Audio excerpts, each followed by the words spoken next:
My name is Miss Annalisa from the Waukegan Public Library, and today we're going to make an adorable alligator craft.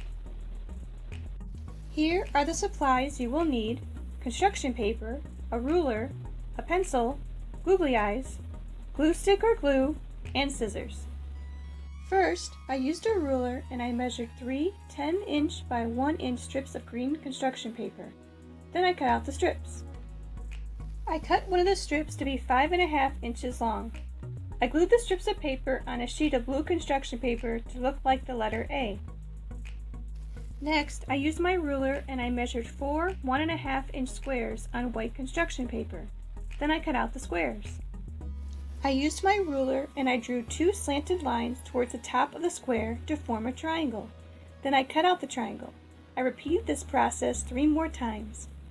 Using my ruler and a pencil, I measured 1/2 inch from the bottom of my triangle.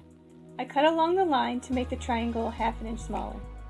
I turned my paper horizontally, then I glued my triangles on my craft as teeth for the alligator.